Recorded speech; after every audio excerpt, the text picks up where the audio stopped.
बिस्मिल्लाहिर्रहमानिर्रहीम। आज हम कोटला के गांव में आए हुए हैं। यहाँ पे हमारा एक भाई जिसका नाम यासर था, 2 साल पहले साउथ अफ्रीका में फोट हो गया था और इनकी फैमिली जो है वो बड़ी मुश्किल में थी। और लास्ट ईयर इन्होंने हमसे अपील की थी और रमज़ान के महीने में हमने इन लोगों की मदद की। और आज तकरीबन 2 हफ्ते पहले इन्होंने कहा था कि हमारे घर में पानी का मसला है और नल नहीं था। और अल्हम्दुलिल्लाह हमने लास्ट वीक इसकी अपील की थी और आज इनके घर में वो नलका लग चुका है। इसमें जो माली मुआवनत की वो शमरेज़ अहमद दक्करी ने की, हम उनके मशकूर हैं। अल्लाह ताला उनको और ज़्यादा दे।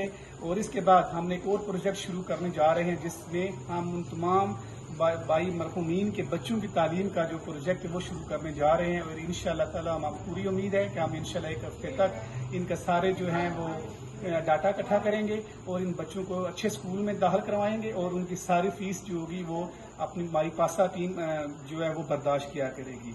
मेरी तमाम भाइयों से अपील है कि प्लीज़ जो भी हमारे भाई साउथ अफ्रीका में फौत हो चुके हैं और उनकी फैमिलीज की ज़िंदगी में आसानियाँ पैदा करें और उनका ख्याल करें ताकि उनकी वो ज़िंदगी जो है वो अच्छे तरीके से गुजार सकें। अल्लाह ताला हम सबको मिलकर इंसानियत की खिदमत करने की तौफीक दे। आमीन।